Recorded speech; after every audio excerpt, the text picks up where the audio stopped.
This week, we sat down with JC Charles, owner and fitness consultant at Core Atheletics.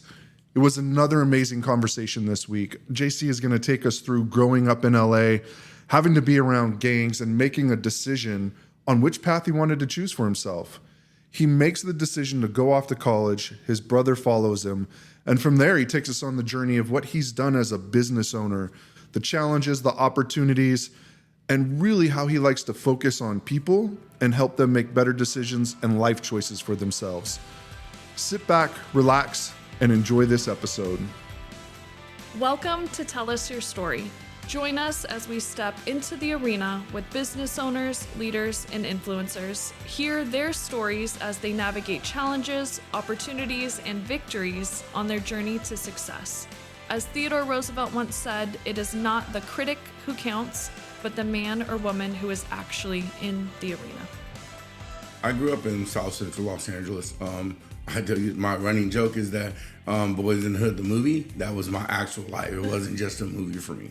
I grew up in South Central Los Angeles on 95th and Figueroa. I went to Washington Preparatory High School. So in the late 80s, early 90s, we were going through the ramifications of what would happen between Rodney King and whatnot. Like when I went to college, I'm on TV watching the chaos in LA go down because Rodney King got, beat up. So you're going through all that, being away from home was really traumatizing for me to see that going on where I grew up. But I left Los Angeles because I didn't want to be a part of that. I actually went to college at Sonoma State University. So I wanted to get as far away from where I grew up as possible because I wanted something different for my life. So I wanted a different view. And so I remember those riots. I was actually in Long Beach when they had the curfews going on, and it went all the way across Los Angeles. So what prompted you to want to move out of there, other than what might sound obvious, but how did you get out? How did you get to Sonoma? Well, I think the people I hung out with, so let me back up. They changed my high school to a preparatory high school because they wanted to do something different. So basically, they ran my high school sort of like a college. We got there in the 9th grade. So most high schools were 10th, 11th, and 12th grade, where I started at the 9th grade. So basically, for 4 years, we took classes that were similar to a college type way that it was run, because they were preparing us to be able to deal with how we would be going to college, how we would be operating in a similar sense. So because I didn't have any direction, I just migrated toward people who had the same interest. I played football. A lot of my friends on the football team, we had the same interest, and a lot of the guys I hung out with were smart like me. So basically, we started to actually take classes in the summer so we can get ahead. So when I graduated high school, I'd gone all the way up to calculus because I took math classes over the summer because I liked math. So basically, as I hung around the same people, our vision of life was different. It wasn't just about hanging out on the block and selling drugs. It was like, I want something better for myself. And if you guys remember, around 89, we were doing that Back to Africa movement, the primary rock blues, Public Enemy, those type of, they had a message that was out there, and my people that I actually went to high school with, we were part of that type of thing. We didn't just want to do stuff. We wanted to make a stand and be different and have something to say. So I was surrounded by these guys whose ideas that they were going to go to college. So let me stop you there. So I grew up in Anaheim, California. I grew up in that area. I didn't grow up in LA, but I understand some of the gangs and the things that happen out there. So there's a lot to be attracted to that environment and that life, the way that it's sold, so to speak, and you could get caught up in it. So while you're living in it, what is the influence to make you say, I want to go one way versus what it seems like everybody else is doing? Oh, super simple. When you go to lunch and then you come back from lunch, and when your friends got killed in a jar by shooting, it changes your perspective of glorifying gang life. It's not that. I was never drawn to that. I actually wanted to be totally different from what I grew up in. Like, my dad was not around. My dad was a pimp, a hustler, and a thug, and he was not in my life at all. He left me when I was 4. He appeared in my life again when I was like 21, 22 years old. But I didn't have a father growing up, and my mother worked up all the time. So my association with gang, because they were the people on the block, the men that were around where I grew up. And I just saw the things they were doing. I mean, I'm not going to lie and say that I didn't indulge in some of that when I was younger, because it was just part of what it was. But you get to a point where you're like, you want other things. So I was the odd guy on the block. I wore tapered pants. I wore Vans. I just wanted to be different from the people I was hanging out with because it gave me the ability to not be associated with them because I was weird. Weird kept me out of trouble. This is a good line. Did you have or do you have siblings? I do have one brother. Okay, I do have one brother. He followed me to Sonoma State. We hung out. He was not as focused as me, so he almost got in trouble. Went back to Los Angeles, almost got in trouble, and then joined the Army. Okay. And he went into the Army for 20 years and retired. Wow. Yeah. He got his life together real quick because, once again, without me being there to help him out, he got in trouble and almost made a couple bad decisions. Are you the older? I am the oldest. Okay. So Sonoma, did you see that as a way of getting out? Yes. And how did that happen? Did you apply for Sonoma? Was it a sports? What happened is the group of guys that I mentioned before, they all were going to go to historically black colleges. Well, when we were in college, it cost money to apply for the historically black colleges. I didn't have money because I lived in Houston. My mom barely had enough money for us to, eat day to day. So asking for $100 for a college application wasn't a thing. So all the state colleges were free. So I applied to Sonoma State, Cal State LA, Cal State Northridge, Cal State Denise Hills, all the ones that were close. So when I got accepted to all of them, I'm like, which one would I be most successful in? I'm like, the one that's further away from home as possible because I would have to do something different. I get a different look at life outside of, the concrete jungle is what we call it. Because at the end of the day, if you stay in that environment, you become a product of your environment. And my goal was not to become a product of my environment. It's so interesting. You had such a vision to separate yourself at such a young age. That's difficult. That within itself is fascinating to me. Were you afraid? So I think sometimes young people who are in those situations, even if they have the idea to go away, were you afraid of all the things that couldn't work? Like, how am I going to afford to move up north? How am I going to afford where I'm going to stay or be on my own? Were all of those things like concerns, or did anything like that scare you, or you were just so set you're like, I'll figure it out? I wasn't afraid because the EOP program was basically the program that helped inner city kids transition to college. So basically when I got there, or let me back up, for the summer prior to going to college, we got to go to what's called Summer Bridge. So it's just what it says. We got the bridge from from high school into college. So I got to spend a month on Sonoma State campus, getting to know how it was. And obviously, since I was a lower income, I got a bunch of financial aid. So I wasn't concerned about that stuff. I lived on campus. I had counselors that actually help us kind of put us in the right situation to get where we want to go based on our what we wanted to do for college and get a degree in. And it's really interesting because I went to school for computer science. I never ended up doing computer science. I was going to ask. I'm going to tell you why. Because the first thing I took a class, and it was basically, I want to say it was like CIS 150, and I had to I was in the basement of one of those buildings, and I had to do a magic square program where we had to code a program where all the lines up and down all added up to the same number. So I sat in that lab for 6 hours, and I'm like, man, I am not going to be stuck in front of a computer, doing this all day.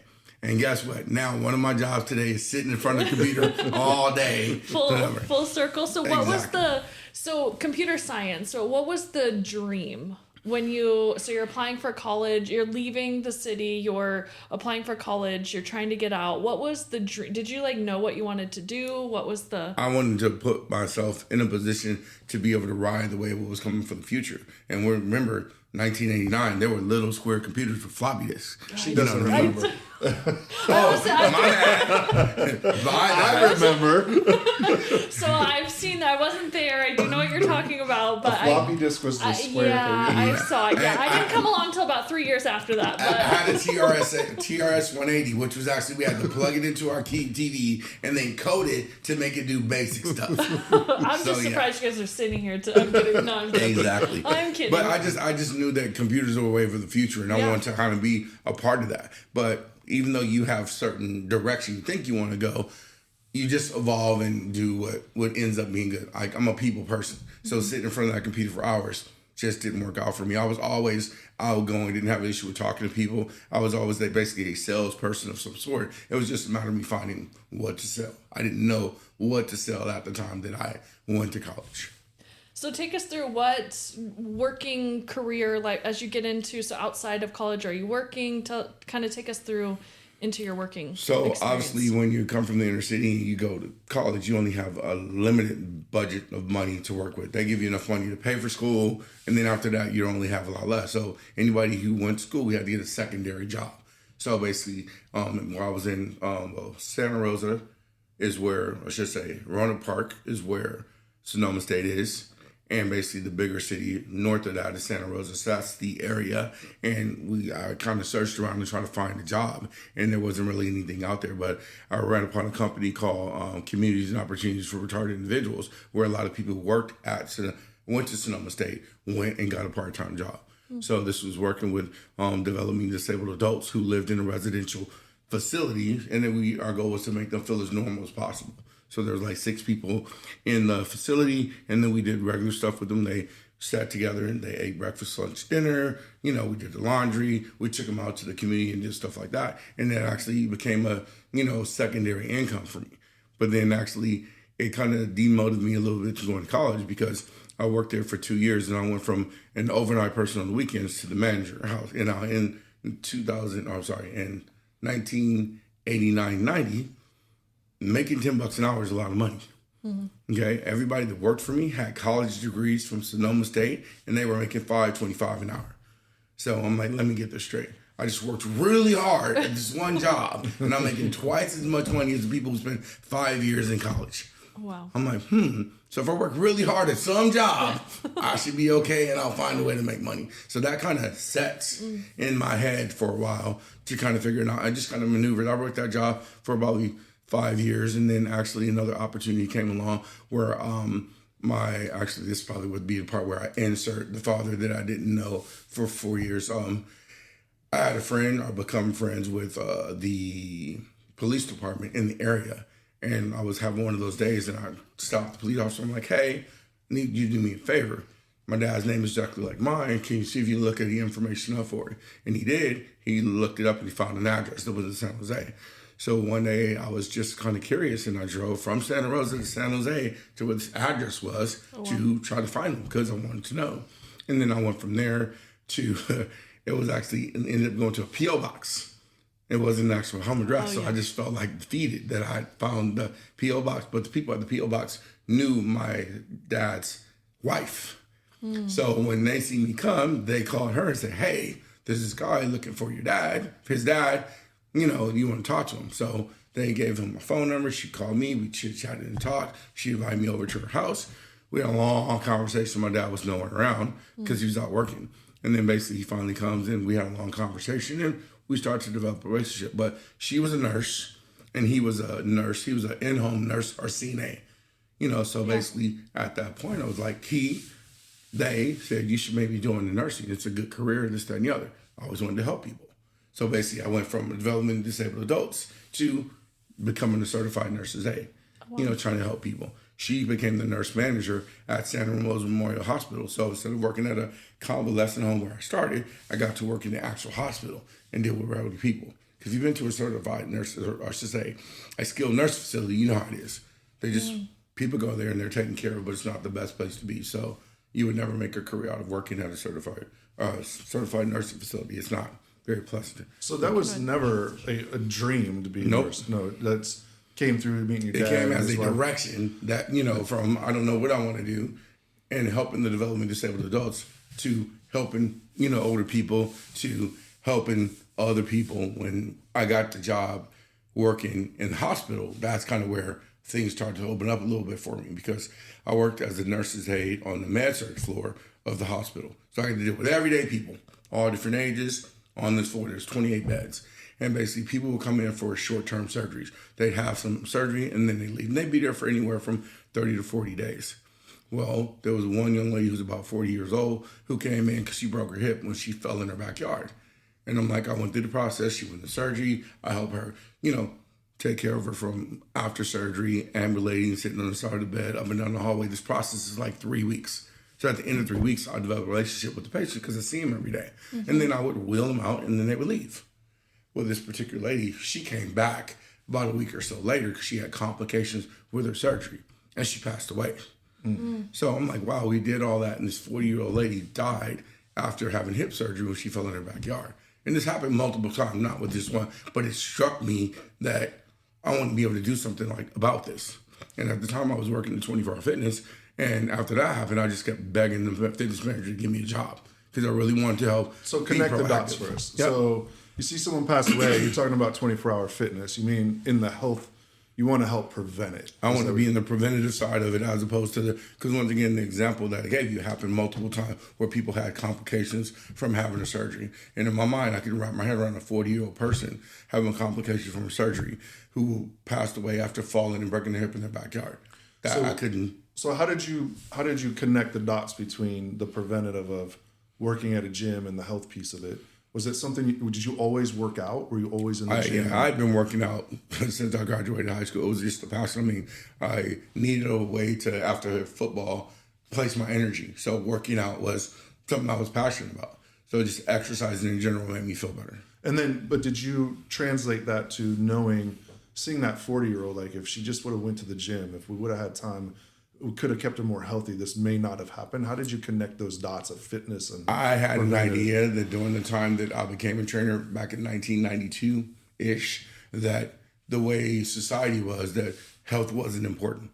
Because people would be out, hanging out, drinking, having a good time, doing all this stuff. And I saw less people in the gym. And so that was in the back of my mind, that you have more people that doing things that were less healthy than the people who were doing things healthy. So I associated the two, or maybe if that people or people like her exercise, that there would be less chance of them getting injured. So being faced with that particular scenario in the hospital, if it happened multiple times, I'm like, if I can be more on the preventative side of this, I think it would be really helpful. And so is that where it started, your journey into, is it personal training or is it bigger? Well, define it as, when I first started, I was a personal trainer. Now I consider myself a fitness consultant because the information I give people isn't just about working out. It's about a lifestyle change. I'm not a nutritionist, but I know enough about nutrition to give people nutrition information. I do all different sorts of fitness. I do sports-specific training. I do regular wellness training. It just depends on what the individual person needs. I have several clients that actually I want to go into the Department of Corrections or the Sheriff's Department. So whatever my clients need, I cater the program to the individual person. So my vision is to help all those people who want to get healthy and more fit mentally and physically. My goal is to be there for them and help them out through whatever aspect of wellness or fitness that they need. So let's step back then. So your current business that you have now, what's the name of your current Core Atheletics. Core Atheletics. And so when did this business come into play? How long has it been in place? Technically, Core Athletics started in June of 2021. Prior to that, I ran another gym business called Elite Fitness and Performance, and I ran that business for like 10 years. So the fitness journey is interesting because you always are bobbing and weaving, trying to figure it out. So after I finally figured out what I wanted to, I worked for 24-hour fitness for 10 years. About 2003, the business changed where it became more about the money than the people, so it wasn't as fulfilling. So I had to find something else to do. And then around 2003 is when the mortgage business was booming. So at that point, I decided to go into mortgage because I figured if I could sell somebody a $1,000 membership, I can help somebody with a $500,000 mortgage. So, and it worked out. The mortgage industry, as you know, from 2003 to 2007 or 8, it was really lucrative. Yeah, it was boom. Like everybody else. I bought all the stuff. Had a big house in the gated community, had a really nice car, doing all these nice things. And then when the market crashed, it's like, okay, now what do I do? It's very humbling to have to take that car back and give them the keys and short sell that big house in the gated community. So it was just like, I wanted to do something that I was passionate about. So at that time in 2009, I decided to revisit the fitness thing because I never went away from it. I just wasn't working as a trainer. I was just working out. Let's walk through that process. So when you lose the car, you lose the house, we have the crash. How long is that period that you're trying to figure out what's the next step? Are you trying to stay in the real estate, or are you like, I need to start over? I have to figure out a whole. And there was millions of people that went through this. And all the people in the mortgage business, you either A, went to go work for Bank of America, one of their call centers, or B, you found something else to do. And at that point, I was burnout, trying to figure out a way to find loans every day. I wasn't, it wasn't my passion. So I had an opportunity to work with somebody that was running a gym. If you know the Sacramento area at all, back in 2009, there was a place called Folsom Health and Wellness in Folsom where they had a physical therapy center and a gym right next to it. I happened to know the people who owned it, and my business partner said, hey, we'll take it over and run it for you, because it wasn't really doing the numbers that need to be done. So that's kind of where it started. So when you were going through that, was it a challenge for you to make that transition, going from the mortgage to the fitness, or like It seemed like back to something that you were passionate I was about, passionate so maybe about it's it. easier. Like if you look at the patterns of people like me who were in the industry, all did the same thing. Like it wasn't just one of the people who worked for 24 Hour Fitness jumped to do mortgage. Like 30, 40, 50% of the managers at 24 Hour Fitness jumped into mortgage business because we could make more money. We're salespeople. We're driven by dollars. And when we saw the mortgage company or the mortgage business going the way it was, we thought that's where we needed to be. Like literally, if I don't quote me on this, but I do believe at one point 24 Hour Fitness tried to sue AmeriQuest because they kept stealing all their managers. Oh wow! Because it was just, we could Everybody make more was money. going. We could make more money at selling mortgages than we could selling memberships. So that was the thing. But when I decided to walk away, I just was tired of the rat race of trying to, live that style, because we all fed off each other. One person bought a car, you bought a car. They bought a house, you bought a house. And I just got tired of doing that. So when I was actually decided to just go back into doing training, it was just something I was passionate about. So how did you, as you get into, so you and your partner, since they have bought the gym, so how are you said it wasn't doing the numbers. So as far as getting into essentially starting your own business, what was it like to kind of get the marketing up or the clientele? Like walk us through how you were kind of building that business. Well, when you actually have a fitness business, the most expensive part is finding space and equipment. Well, we took over an existing business, so I didn't have to find a space or equipment. All I had to do was develop programs and go out and talk to people. And as you guys know, I'm good at talking to people. I got that so part. I basically just went around to the, current businesses in the area, told them what we were doing, tried to invite people in. I created class times, and, we didn't have social media at the time. So I just went out and talked to a lot of people and get them to come into the gym. And the gym went from doing minimal to doing almost $10,000, $12,000 a month just by word of mouth and the stuff that I did. And that lasted for about a year or so. And I was very, once again, outgoing. I'm not a one situation type of person. I basically was training people in ESAC at one gym, and then I would go up to Cameron Park and train in another gym, and I would come back to the gym in Folsom and train some more. And then I would actually go back down to the gym in ESAC and train some more. So I trained between 4 or 5 gyms every day because I was trying to hit numbers in order to take care of my financial responsibility. Now you're running all over the place. Yeah, was that just the convenience of your clients? I mean, that could put you in a situation where you're like burnt out. Was that just that purely... was a necessary evil when we were trying to get that together, because I wasn't like really owner of the business. I was just working there as part of it. So we had to make enough money for it to be financial benefit for all of us. In that scenario, it wasn't financial benefit for me. I was there all the time. I developed all the programs, but the person I was partnering with didn't see it. His favorite words were like, "We kill what we eat." So basically, from the money that was produced, they took that money to do what they needed to do, and there wasn't enough money left for me to do what I needed to do. So I have to figure out other ways to make income. And then I got lucky that the guy that was running the gym in East Sac, it was called Better Fit Fitness System at the time, Mel Salata, was tired of doing it, and he made me an offer I couldn't refuse. He decided to sell me everything in the gym for like $50,000, and he did an owner finance deal. He's like, "Give me $3,000 and you can make $1,000 a month payments." No, I did not have $3,000. So I talked to one of my clients into prepaying me for me to get the down payment on the gym. But just like any other business, once this transaction went down, half the clients left. Yeah. So I had to do it all over again. And I already had practice for doing it before. So I was able to beat the streets, do marketing to get people in the gym to get the numbers up. And then that particular facility I ran for like 10 years. And that was your facility? That was my facility. So let's walk through that just real quick. So you have a $3,000 down payment, then you have $1,000 a month you have to pay for so long. So when you went into that, what were the surprise expenses, which we all have when we start a business, that you just were like, oh, I didn't see that one coming? Like in that first 90 days, what hit you? What were some of those expenses? What hit me is the numbers that were showing that there was $7,000 worth of income coming in. And when I took over the gym, half of it went away because half the people quit. Yeah. So therefore, there was not $7,000. There was $3,000. And the rent itself was $3,000. So basically, I'm already $3,000 behind the 8 ball because half the people quit. Wow. And then you have everything else that goes with that, the licensing, the lights, staff, all of it. Well, actually, no. They weren't any staff because they were independent contractors. We weren't a small personal training studio. It's not a business. It's me as an independent person opening a business. In most training facilities, you have independent contractors that are 1099 people. So you're they sharing pay a cut me with money. them?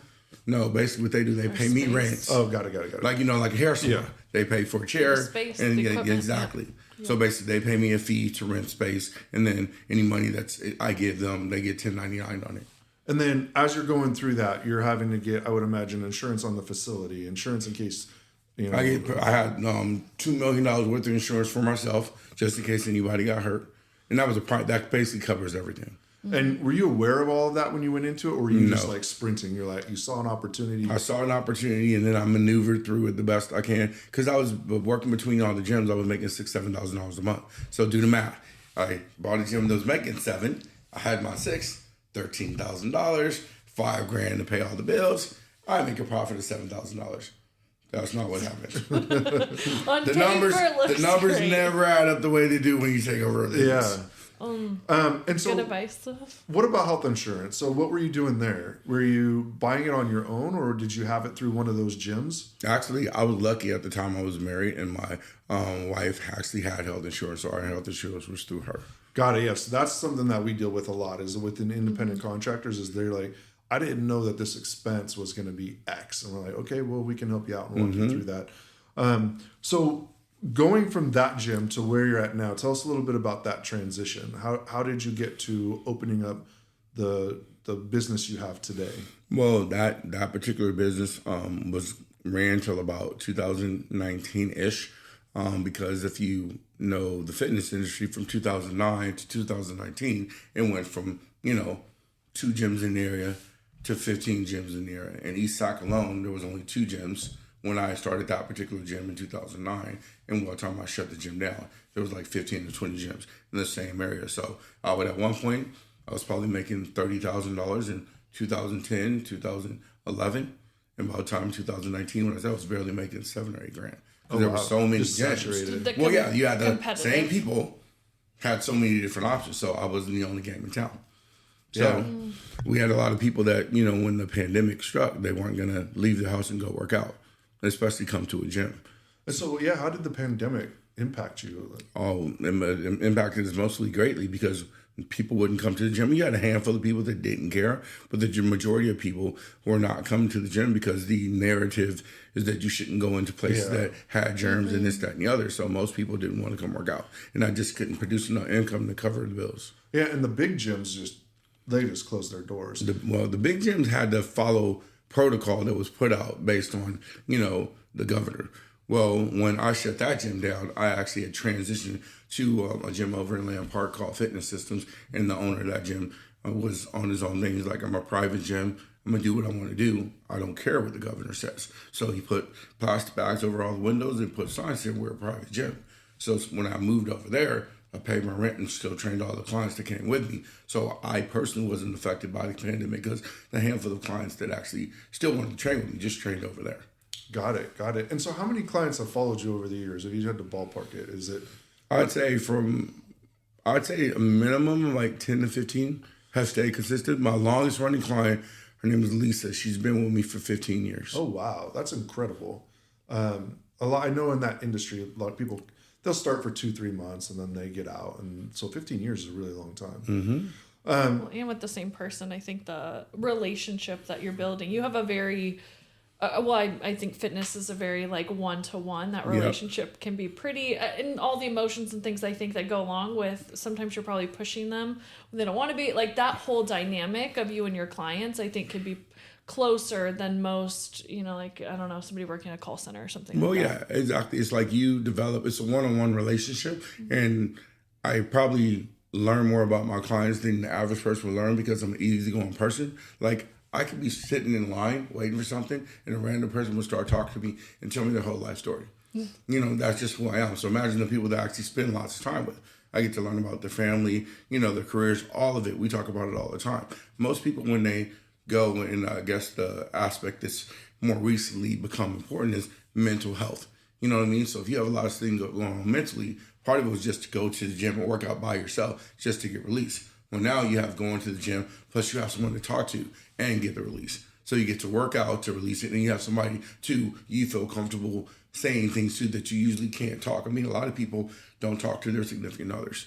You know what I mean? But I know it's more about some of my clients than their significant others do. You know what I mean? Not to me. I just kind of take it as part of the project because I want them to show up and exercise. If I can get them to keep showing up, I can help them work toward their fitness goals, which is the ultimate goal anyway. Yeah, and it's very therapeutic for them. Well, for all of us. Like I work out. I have workout people I work out with.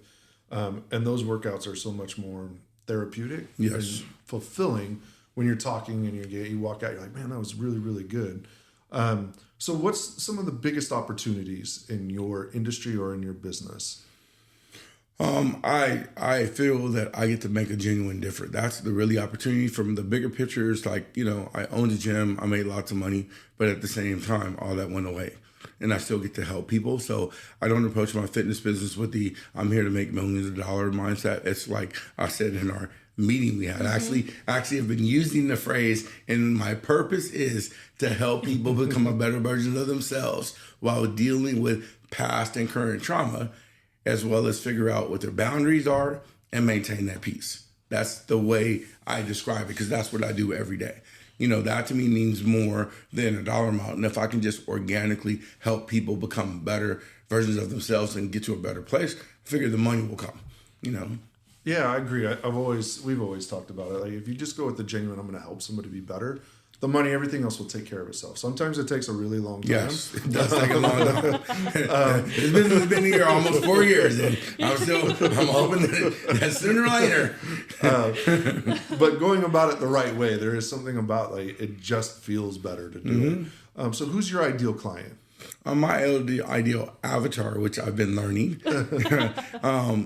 I'd ideally say women between the age of 35, 40. My oldest client is 81 years old. Oh, wow. So that realm of people usually are at a point where they don't feel comfortable about exercise. They've gone through something. I have a large population of women that have either gone through cancer, currently gone through cancer, and recovering from cancer, have somebody in the family who may have cancer. So a lot of those type of people are migrate toward me because of my experience in dealing with that. I had the pleasure of talking to one of my clients I trained 10 years ago, and she's 10 years cancer free. So, that, made me feel good that, we had gone to a point where she's going through this traumatizing point in her life, and 10 years later, she's still cancer free. So my goal is that, anybody who's going through that type of trauma, that I can bring them into an environment to help them exercise so they can just keep their health important and, a priority. Because a lot of people, when you start to mention things related around cancer, a lot of people will start to go into that depression or that mindset of all the terrible things about it, like, but you can't do anything about that part. What you can do is try to stay here and now. I have, unfortunately, one of my clients, his mom is basically terminal from cancer that'll be passing soon. His wife is actually having a procedure done, double mastectomy. And then you have his brother has cancer, and he doesn't know how long that's going to be. So I deal with people who have these scenarios, and my goal is just to keep them focused on themselves and just try to keep them positive, because we don't have the cure for cancer. There's nothing you can do. And you being depressed about something you can't control isn't really healthy. So if I can just, for 1 hour that I'm with them, if I can just help them stay focused on the positive and take care of themselves, I think it makes a difference. I can only imagine it does. I'm curious, for me, if I spent an hour with somebody that was going through that, I'd be exhausted. I can turn it on and be there for somebody.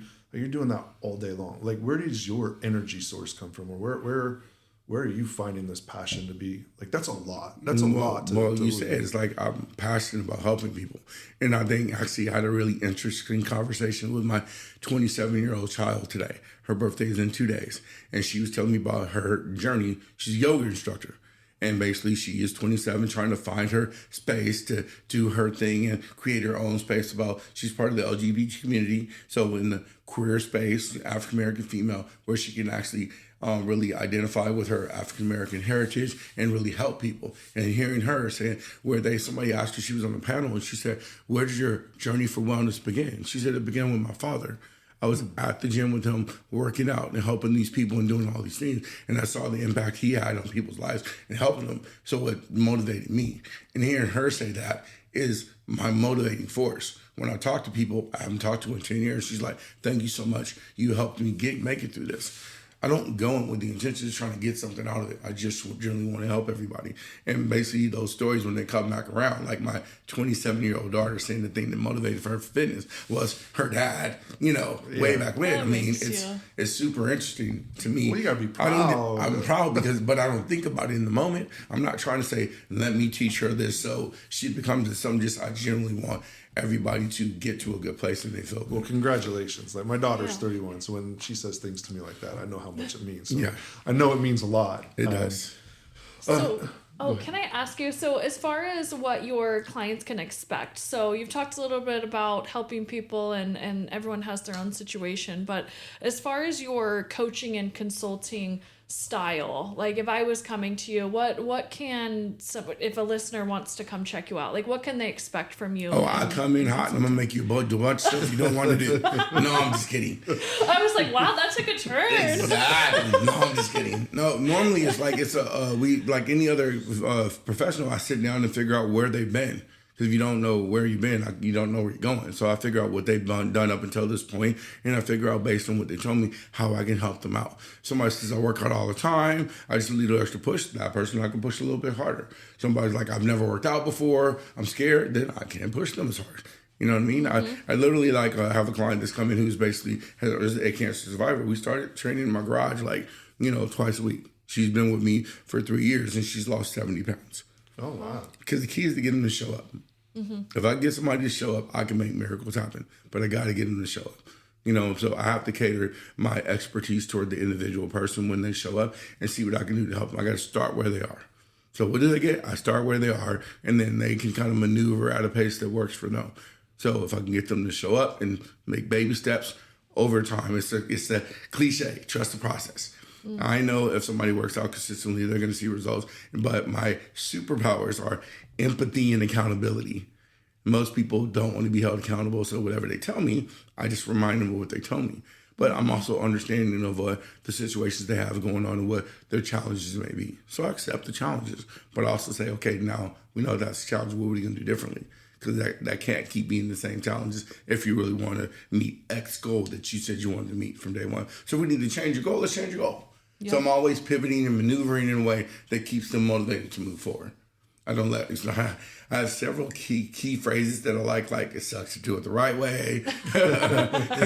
One shirt says, don't bet against me, I'm all in. Alpha by definition, I'm about my business. These are all shirt ideas that I have actually put on t-shirts and actually I wear and actually reminds my clients of the things that they should be doing. Because ultimately, I have another one that says, do you for you.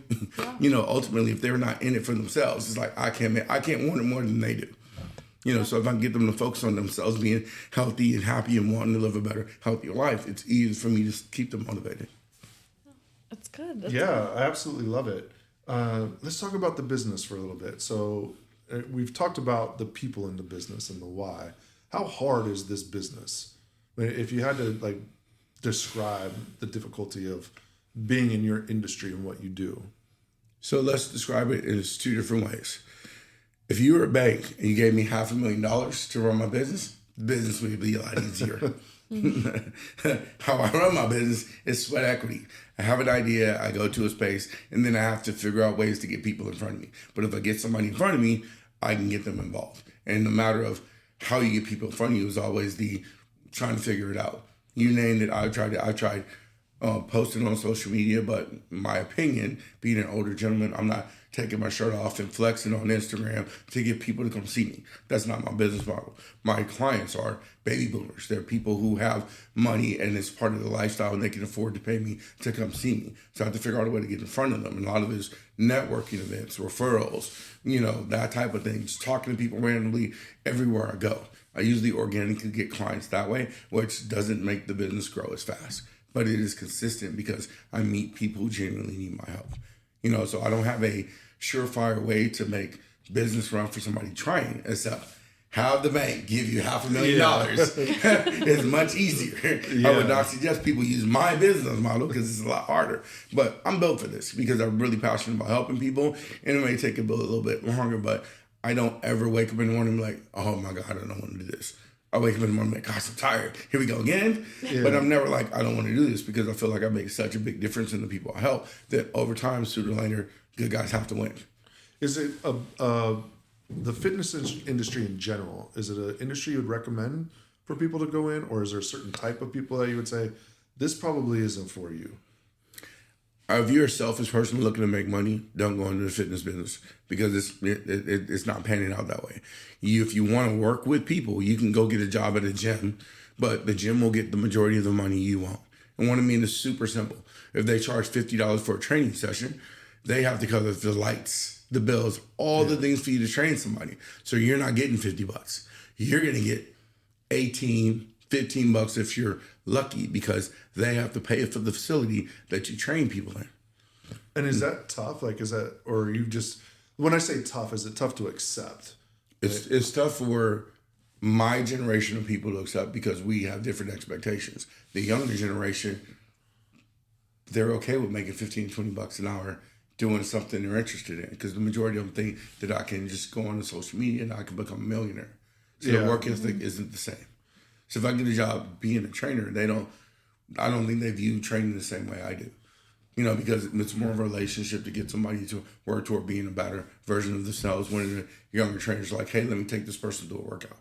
I don't think they view it the same. Yeah, generation, it's just fascinating. We talked about before we got in, we're the same generation. Interesting. What's your perspective over there? I was like, well, are you going to ask what generation I am? No, I think I'm a very old soul, so I tend to lean that way as well. But I think there's also a difference in building it and the ownership that you have, right? Like that takes a toughness. And I think you going out, boots to the ground, you're having these conversations.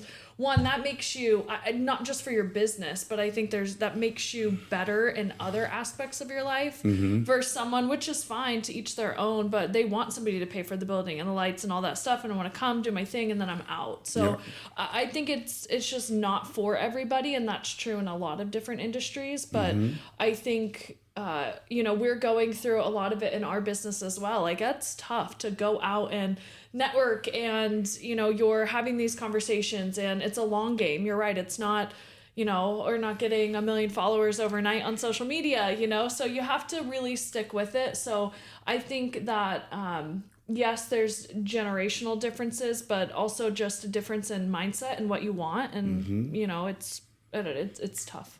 I think it's tough. Part of my program is basically what you just mentioned, a mindset reset.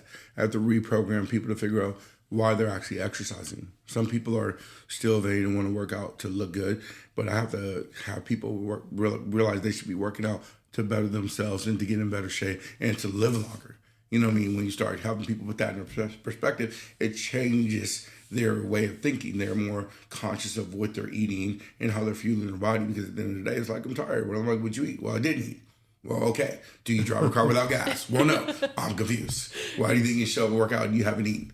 You know what I mean? Or they have too much fun on the weekend and they're dragging them. Like, you realize that alcohol stays in your body for like 3 days. So you're trying to still burn it off. Like, these things that I know because I've been doing it for such a long time, they don't know. So educating them on the proper ways to fuel their body to get the best out of what they're doing, that's part of it too. So there's no one piece of information that I give every single client. It's just an ongoing thing because I don't know what their knowledge level is based on what they're doing and what they want to accomplish. So it's ongoing. And I think it's finding the people. So in our industry, insurance, right? Everyone's like, oh, boring. We don't want to talk about whatever. And then something happens and all of a sudden it's like, oh yeah, now it is, right? Same with you, is you get hurt, right? So many people have, and I'm totally guilty of it. So for everyone listening, I'm no judgment over here with your, what is it? New Year's resolutions, right? Yes. January, hot month for the gym, I'm sure. So I've been there, but your industry is like extra hard because people like, people They come just and go. tend to give up on things, and you're trying to motivate them to something that is really important. And so I think there's also that you have to catch people when they're ready to do it for themselves, when they really want to do it, when they, so it's just, we all have Meet it. them where they are, like I said earlier. Yes, yeah. So we have a couple staple questions that we like to ask. So how do you define success? What is success for you? Success for me would be setting a goal, and you develop a plan to get there, and being able to maneuver through your plan in order to get to the end result. Because ultimately, once again, if you don't know where you're going, you don't know how to get there. And if you get to the point, you assess how you got there and figure out how you can keep moving forward to get better. Because a lot of people start something and they never finish, or they start it and realize it's too hard and go do something else. So success is actually making a plan and making the adjustments to stick to the plan to get to the end result. Yeah. My staple question I started asking 2 years ago when I was 30, but is, knowing what you know now, having gone through everything you have been through, who you are now, if you could look back and talk to your 30-year-old self, whether it's you as the first-time business owner or whatever it is, if you could talk to your 30-year-old self, what's one piece of advice you would give? I would actually take the advice of Paul Dix, who's probably was one of my clients who was older. He said, plan your work and work your plan. I didn't understand that when he was telling me. I had no idea what he was talking about. I now understand. Plan your work and work your plan. It's like the trust the process cliche. It's just that. You have to plan what it is you want to do and trust that if you keep doing that, it'll work if you truly believe in it. That's what I would tell my 30-year-old self. Because I was so all over the board that I didn't know what to do. Because I just had I want to do this, I want to do that. And if I really just had focused on one thing, I think I would be a lot further along and I would accomplish a lot more if I had just focused on the one thing. That's fantastic advice. It's really good advice. Yeah, I'm writing it down word for word. It's simple enough to follow. I love it. So what do you want to leave the listeners with? What do you want people to hear from you? I want them to remember the same thing I told you guys in our last meeting. Remember me. I think we're in a business or in one business is where we're in competition with other people because we're trying to get business, and a lot of us have similar businesses. But with me, it's like there's only one me.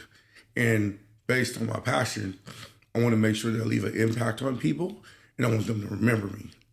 That's the most important thing, because if they remember me, that means they'll either may need me in the future, or they may know somebody who needs me, or they may get engaged in a conversation where somebody needs a trainer or a real estate agent, and they'll remember who I am. And they'll be like, hey, I know somebody. Let me get you in touch with this person. Because that goes a lot further than just saying, I need a referral. Because we're in business as a real estate agent, I don't go to real estate events. Because you know what happens? Real estate agents sit around and talk about what great deals they're doing. But they don't share information on how to become a better real estate agent. So it's like, I don't like to go to those events. I like to go to events where I get to have a engaged conversation, say something impactful, get something impactful, where I can take something away where, hey, I'm going to remember that person. Because that goes a longer way, because I think we live in a world right now where a lot of people spend too much time on their screens and they don't actually interact with people. So I think if we get more human interaction, I think you develop more meaningful relationships, and those meaningful relationships actually will help grow exponentially in anything we're doing. You know what I mean? Because you guys are selling health insurance. I mean, we're not getting healthier. And there's to think about with all the chaos going on. I mean, people not being able to get eggs. Eggs are $20. So what happens when people can't afford eggs? What are they going to buy to eat?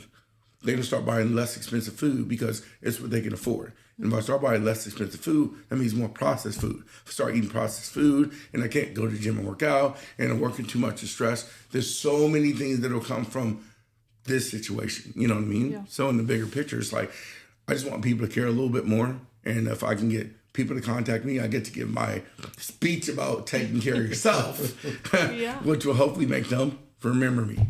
I love it. Well, remember, JC, we will link all of your socials and where everybody can find you on for the podcast too. But is there a preferred method to reach out to you? Any and all.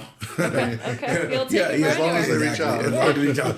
Just text me is the easiest one, because I always have my phone. I mean, I'm not on social media all the time, so that's the least effective way to get in touch with me. I'm a personal person. So call me. You will get an immediately return phone call as soon as I'm not with someone. Well, excellent. Well, thank you. This has been a great conversation. They always go by so quick. So I appreciate you taking the time and coming out today. Well, I appreciate you guys having me much. to hear a little bit more about me. You know, as a fitness professional, trainer, dad, whatever it is, I like to be able to share information with people to get perspective, because somebody might be going through something and they don't think anybody else could understand, and they might see me and be like, wow, he's going through what I'm going through. Okay, it's not that bad. And I'll leave you on this note. Being a real estate agent, one of the best selling agents in the area, I walked into an open house. He was there, rainy Sunday. And I'm like, dude, you're doing $10 million a month. What's your secret? He's like, JC, there is no secret. I've been doing this for 7 years. He said, plan your work and work your plan.